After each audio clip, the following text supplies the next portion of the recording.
7 dosa yang membinasakan. Apa itu? Ijtanibu as-sab'al mubiqat, kata Rasul. Ijtanibu, hindarilah oleh kalian as-sab'u, 7 dosa yang mubiqat, yang membinasakan, menghinakan pelakunya, membinasakan pelakunya, pokoknya benar-benar membinasakan, dosa besar ya. Pertama, asyirku billahi, syirik. Terus yang kedua, wasihru, sihir. 3, aklur riba, makan harta riba. 4, aklu malal yatim, makan harta anak yatim. Qatlun nafsi, membunuh jiwa, menyebabkan kematian lah ya, jiwa. Terus apa lagi? Tawalli yaumaz zahf. Apa tuh tawalli? Melarikan diri dari medan perang. Illa mutaharrifan liqitalin, kecuali kalau sebuah siasat ya. Kalau dia melarikan diri dari medan perang. Dan yang terakhir adalah ini dia. Qadful muhsanat al-mu'minat al-ghafilat. Menuduh wanita baik-baik dengan tuduhan yang tidak pantas. Menuduh wanita baik-baik dengan tuduhan yang tidak pantas. Apalagi tuduhan berzina. Kita lihat. Pertama, masih lanjutan ayat sebelumnya. Walladzina yarmunal muhsanat. Lihat, orang yang melemparkan tuduhan kepada wanita-wanita yang baik, maksudnya melemparkan tuduhan dia berbuat zina. Tsumma lam ya'tu bi arba'ati syuhada. Kemudian dia tidak bisa menghadirkan 4 orang saksi. Jadi kalau biasanya saksi itu berapa? 2 orang ya. Khusus untuk kasus ini, wah, ini kasus nggak main-main nih. Maka 2 orang nggak cukup. Maka 4 orang yang diminta oleh Al-Quran. Dia nggak bisa dia udah nuduh nih, fulanah berzina. Jadi menuduh wanita ya, bukan menuduh laki-laki berzina, enggak, tapi menuduh perempuan berzina. Kemudian pas ditanya mana saksinya, nggak ada saksinya. Dia dihukum. Dia langsung dihukum. Berapa hukumannya? Samani najaldah, 80 kali cambukan. Dengan pukulan cambuk yang standar al-gojo saat itu. Pasti udah distandarkan itu. Oke. Wala taqbalu lahum syahadatan abada. Wala taqbalu, jangan kalian terima lagi, jangan kalian percayai lagi kesaksian mereka abadan, selama-lamanya. Lihat. Dahsyat kan? Wa ulaika humul fasikun, dan mereka itu orang-orang fasik. Apa itu fasik? Wa karra ilaikumul kufra wal fusuq wal isyan. Apa fasik? Fasik itu mengetahui kebenaran namun dia tidak melakukannya. Kalau nifak apa nifak? Kalau nifak itu penyakit dalam hati. Nifak itu bisa dikatakan dia itu bagian daripada fasik. Karena kalau kita lihat di surat Al-Hujurat itu kan, wa karra ilaikumul kufra wal fusuq wal isyan. Enggak disebutin di sana nifak. Apa itu nifak? Ya, nafaqo fulan. Nafaqo, dia mengetahui sesuatu hal yang yang baik namun dia dalam melakukannya. Atau bisa munafik ini diketahui dengan tanda-tandanya seperti di Al-Quran dan juga di hadis. Jadi mereka dicap sebagai orang fasik tuh. Orang yang menuduh wanita baik-baik berbuat zina. Oke, coba kita lihat tafsirannya. Sedikit tafsirannya.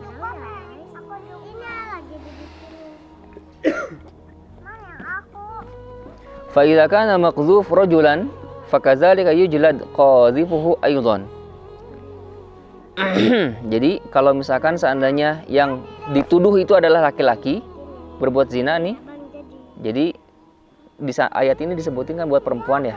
Perempuan dituduh berbuat zina.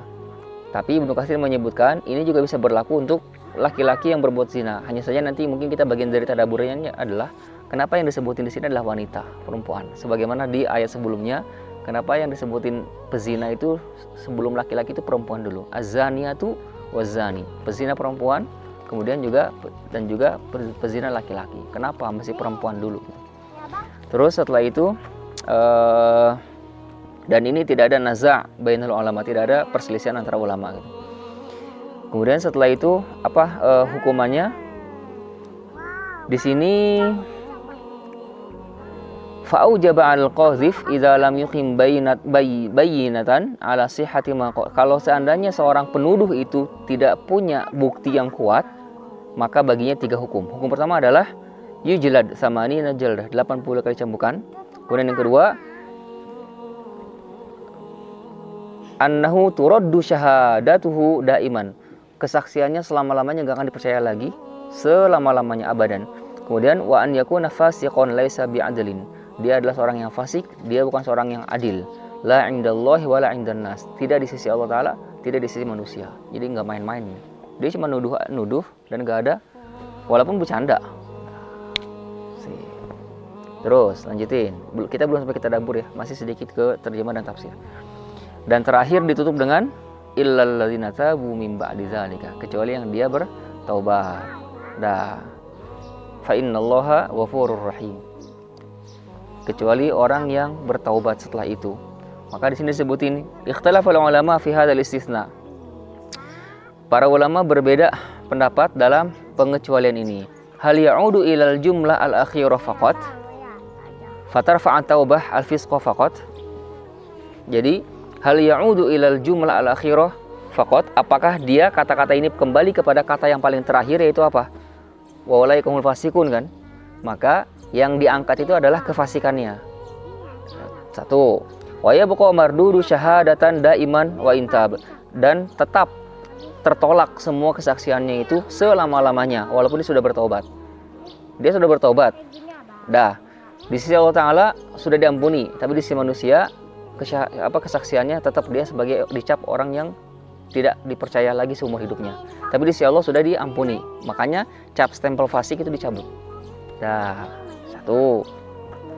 Au ya'udu ilal jumlataini as-saniyah was-salisah, atau pengecualian ini kembali kepada jumlah kata yang kedua dan ketiga terakhir tuh, yaitu apa itu?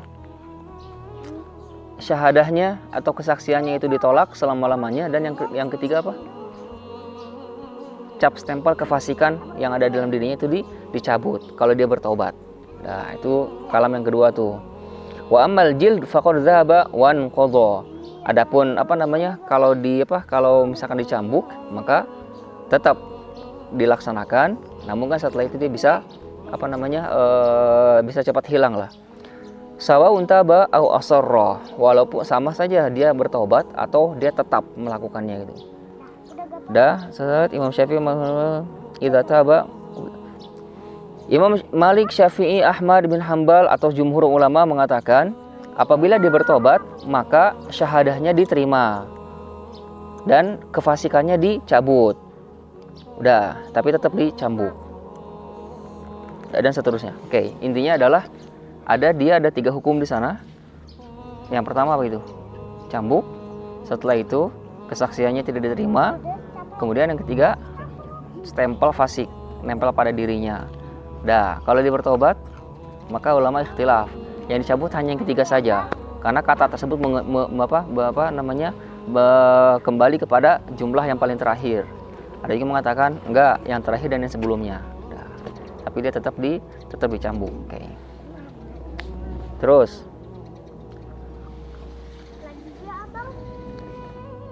sekarang kalau seorang punya istri atau suami, gimana tuh? Kalau tadi kan nuduh wanita umum ya, wanita lain. Kalau ini menuduh wanita atau suaminya berzina tuh. Walam yakun lahum syuhada, dan dia tidak memiliki saksi kecuali dirinya sendiri. Gimana tuh statusnya? Kalau misalkan kita nuduh orang buat selingkuh nih, suami istri misalkan nuduh dia selingkuh. Kalau sekarang kan zaman lebih modern tuh, ada CCTV, ya kan? Atau apalah misalkan. Maka ini membantu sebenarnya itu perluasan makna dari syahid di sini. Syahid di sini itu tidak mesti harus kalau di sini kan syahid orang mata melihat dengan mata kepala sendiri gitu. Kalau sekarang kan semua orang bisa melihat dengan mata kepala ketika ada CCTV, siaran live gitu. Maka gimana tuh kalau seandainya nggak punya saksi? Apa yang dia katakan di depan hakim? Dia melihat istrinya atau suaminya itu berbuat selingkuh, berzina. Gimana tuh? Tapi dia nggak punya saksi. Gimana tuh? Fasyahadatu ahadihim, maka kesaksian itu adalah arba'u syahadatin billah, 4 kali bersumpah atas nama Allah Ta'ala. Aku bersaksi melihat dia berzina, aku bersaksi melihat dia berzina, aku bersaksi melihat dia berzina, aku bersaksi melihat dia berzina. Udah 4 kali di depan hakim. Innahu laminas shadiqin. Kalau aku ini dan aku bersaksi kalau ini berkata apa adanya, jujur. Karena dia nggak punya saksi selain dia dan Allah Taala. Dah. Selesai? Belum selesai. Wal khamisatu. Yang kelimanya, aku bersaksi bahwasanya dia berbuat zina. Yang kelimanya, ternyata dia nggak berzina. Kalau sampai dia bersaksi sampai kelima kalinya, anna la'natullahi alaihi. Laknat Allah Ta'ala itu turun kepadanya kalau seandainya dia berdusta. Ngeri kan? Terus istrinya itu dihindarkan dari hukuman oleh sumpahnya 4 kali atas nama Allah. Sip. Wa yadra'u anha al-'azaba. Oke, wa yadra'u anha kembali kepada wanita ya, berarti maksudnya adalah kalau ini kan lagi ngomongin tentang suami nuduh istri atau istri nuduh suami. Di sini sebutin dulu. Istrinya itu dihindarkan dari hukuman. Wa yadra'u anha al-'adzaba hukuman, oke. An tashhada arba'a syahadatin billahi innahu laminal kadzibin. Jadi si istrinya itu bisa terbebas dari hukuman tersebut kalau dia juga sama-sama bersaksi 4 kali. Dah. Dia bersaksi 4 kali, aku bersumpah kalau dia itu berdusta. Aku bersumpah demi Allah kalau dia itu berdusta, aku tidak melakukannya, aku bersumpah sampai 4 kali. Dah, baru setelah itu wal khamisata, yang kelima kalinya kalau dia bersumpah, kemudian ternyata ingka minas shadiqin, kalau seandainya suami itu benar, maka si istri itu yang kena laknat. Kebayang nggak? Jadi misalkan si suami ngelihat istrinya berbuat zina, dia bersumpah 4 kali, udah 4 kali, maka si hakim itu harus percaya. Tapi nanti bisa naik banding. Bagaimana bandingnya? Si istrinya ini bersumpah juga 4 kali. Dah, itu bisa naik banding. Nanti ada yang paling terakhir itu adalah kesaksian yang kelima. Kesaksian yang kelima. Sok, kalau kita ini bisa bilang si A menuduh si B berzina. Si A bersaksi 4 kali. Udah. Kemudian setelah itu si B naik banding, bersaksi juga 4 kali. Aku nggak berzina. Udah, dia itu berdusta. Baru setelah itu hakim mengeluarkan kartu asnya, berikan kesaksian yang kelimanya. Maka di sana udah mau si A mau si B, maka dia pasti salah satu akan ada yang berbohong tuh. Bagi salah satu akan ada yang terungkap. Yang kelima kalinya nih, laknat Allah Ta'ala buat orang yang berdusta. Yang kelimanya. Maka saat itu siapa yang berani? Gak ada yang berani. Maka kesaksian yang kelima ini adalah kesaksian penutup. Dah, kesaksian tertinggi. Kalau sekarang apa? Mahkamah Konstitusi. Yes. Mahkamah Agung. Konstitusi apa Agung yang lebih tinggi? Pokoknya kalau kita ada persidangan nih, maka sidang itu kan nanti naik banding, naik ke legalitas. Kalau kalah sini naik banding lagi. Terus sampai ke yang paling terakhir. Dah disitulah udah selesai. Kalau di Al-Quran kesaksiannya 4 kali. Yang paling tingginya adalah ketika dia bersaksi yang kelima kalinya kalau dia itu berdusta. Ternyata dia benar, maka yang melemparkan tuduhan itu yang kena. Dah. Walaula fadlullahi alaikum warahmatuhu. Walaula fadlullahi alaikum warahmatuhu. Apa tuh? Andaikan tidak ada karunia Allah dan rahmatnya atas dirimu, niscaya kamu akan benar-benar mengalami kesulitan-kesulitan. Oke, benar. Wa annallaha tawwabun hakim, dan Allah Ta'ala maha penerima taubat dan maha bijaksana. Sekarang kita ke tadabbur. Oke. Dan kita sesuaikan dengan konteks kita kali ini. Di sini tentang masalah menuduh. Hati-hati dalam masalah menuduh. Misalkan contohnya apa ya? Kesaksian itu ada sifatnya kekeluargaan, ya kan? Ada sifatnya itu hukum, pakai dasar hukum. Misalkan ketika kita melihat apa tuh? Misalkan, enggak, ini mah apa kira-kira ya? Contohnya ya. Kita coba dari sudut pandang yang lebih umum dulu lah ya. Kesaksian itu ada berapa sih? Antum atau kita biasanya kalau nikah, kalau bersaksi, biasanya berapa orang saksinya? 2. Dan saksi itu kan ada syaratnya. Apa tuh? Syahidaini adlin. Harus adil. Dan seseorang dikatakan adil itu ketika dia jauh dari kata fasik. Lawannya adil itu fasik. Fasik, adil. Seseorang dikatakan adil kalau seandainya dia itu jauh dari kata fasik. Jadi dia tidak menerima kebenaran, atau ada kebenaran namun dia tidak melakukannya. Kenapa di sini mesti 4? Berarti ini kasusnya lebih bisa dibilang ini kasusnya ini nggak main-main. Tentang menuduh berbuat zina. 7 dosa yang membinasakan. Tapi selalu Allah Ta'ala itu maha rahmatnya Allah itu di ujungnya selalu ada pintu ampunan buat orang yang bertobat. Jadi seolah-olah di sini tuh bisa jadi orang ketika nuduh itu karena bukan karena dasar fakta yang sesungguhnya, bisa jadi karena dasar istilahnya emosi, ya kan? Bisa jadi karena dasar benci, bisa jadi karena dasar orang ketiga, bisa jadi karena dasar apapun itu akhirnya menghalalkan segala cara. Tapi bisa jadi namanya hati itu kan, kita kan nggak pernah tahu masalah hati, namanya kolbun. Kolaba yukollibu, karena dia terbolak-balik. Kolaba terbolak-balik, yukollibu terbolak-balik. Akhirnya dia pun menyesal kan. Pernah nggak ngelihat seorang orang tua misalkan mukul anaknya, emang setelah itu dia senang gitu mukul anaknya? Pasti setelah itu ada perasaan menyesal. Pak, digaplok. Aduh, kenapa saya ngegaplok? Langsung dipeluk setelah digaplok gitu. Tapi si anaknya udah kesakitan ya kan. Dan pasti selalu orang tertentu itu ketika dia melakukan kesalahan, dia tahu itu kesalahan, hati kecilnya itu pasti akan mengatakan saya menyesal, pasti. Kecuali kalau orang itu nggak tahu malu. Idza lam tastahi fasna ma syi'ta. Kalau engkau tidak malu, lakukan apa aja sesukamu. Itulah alasan menariknya manusia itu bisa lebih mulia daripada malaikat. Karena dia dibekali hawa nafsu. Terus apalagi tuh? Bagaimana Allah Ta'ala itu masih selalu jadi seolah-olah Allah itu benar-benar maha tahu. Ketika manusia melakukan hal itu, pilihannya cuma 2. Kalau nggak karena keburukan dirinya, maka karena tipu daya setan, ya kan? Makanya ada doa yang diajarkan sama guru kita juga tuh. A'udzubillahi min syarri nafsi wa min syarri syaitani wa syirki. Aku berlindung kepada Allah Ta'ala dari keburukan diriku, keburukan jiwaku, dan dari keburukan setan dan bala tentaranya. Jadi ketika terjadi kesalahan itu, yang disalahkan itu cuma 2. Apa tuh? Diri sendiri sama setan. Dan ini beberapa kali diulang di Al-Quran kan.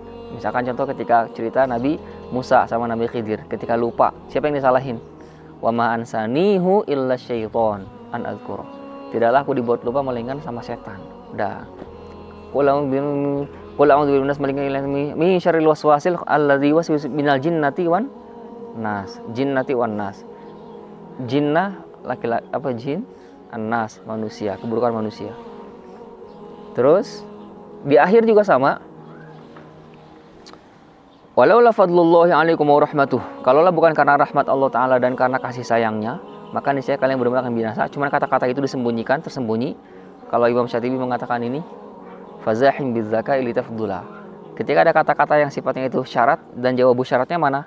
Kalaulah seandainya bukan karena nikmat Allah Ta'ala dan karunia-Nya, di sana nggak dilanjutin. Dan sesungguhnya Allah Maha penerima taubat dan bijaksana. Berarti kan ada kata-kata yang mahzu tuh, kata-kata yang tersembunyi kan? Nah, kata-kata itu kitalah sendiri yang diungkap. Gimana cara mengungkapnya? Sesuaikan dengan konteksnya.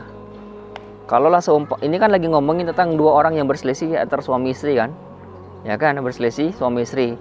Yang satu mengatakan istrinya salah. Kata istrinya, saya nggak salah, saya bener, dia yang salah. Terus sampai 4 kali kayak gitu. Nah, penentuannya adalah yang kelimanya. Ini semua dibuat seperti ini adalah karena kasih sayang Allah Ta'ala dan karena kemurahan hatinya. Karena kalau nggak demikian, wah, binasa semuanya itu.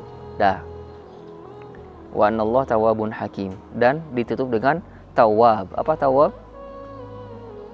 Dari kata taba yatubu, taubatan. Taba, kembali. Tawwab, maha penerima tobat. Hakim, maha bijaksana. Tawwab disandingkan dengan kata hakim. Karena yang memaafkan itu, dia benar-benar orang yang bijaksana. Dan Allah maha memaafkan, begitu pula Allah maha bijaksana. Keren.